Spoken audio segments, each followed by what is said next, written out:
Welcome to R5 TV news. ముంపు గ్రామాల్లో సాధారణ పరిస్థితి నెలకొనే విధంగా బాధిత కుటుంబాలను అన్ని విధాలుగా ఆదుకుంటామని ఎమ్మెల్యే కోనేటి ఆదిమూలం స్పష్టం చేశారు. మంగళవారం ఉదయం పిచ్చటూరు జెడ్పీ హై స్కూల్ కు ఎమ్మెల్యే చేరుకున్నారు. హై స్కూల్లో మినీ ఆడిటోరియం నిర్మాణానికి నిధులు సమకూర్చాలని నిండ్ర మండలం MSVM పురంలోని అమ్మాయప్పర్ గార్మెంట్స్ యాజమాన్యాన్ని ఎమ్మెల్యే ఆదిమూలం కోరారు. అక్కడే ఉన్న గార్మెంట్స్ ప్రతినిధి శ్రీనివాస్ అందుకు అంగీకారం తెలపడం విశేషం.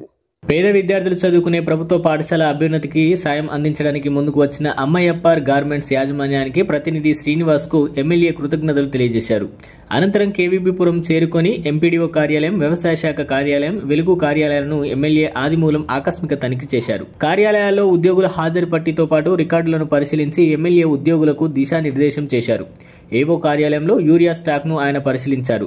అక్కడి నుండి కేవీబీపురం జడ్పీ హై స్కూల్ కు ఎమ్మెల్యే చేరుకుని మధ్యాహ్న భోజనాన్ని పరిశీలించి అనంతరం విద్యార్థులతో కలిసి ఎమ్మెల్యే భోంచేశారు.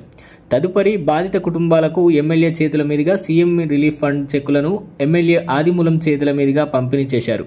చివరగా కలత్తూరు చేరుకొని ముంపు బాధితులను పరామర్శించారు. బాధిత కుటుంబాలకు ఫ్యాన్లు, దుప్పట్లు, బల్బులు వంటి ఎలక్ట్రానిక్ పరికరాలను ఎమ్మెల్యే పంపిణీ చేశారు.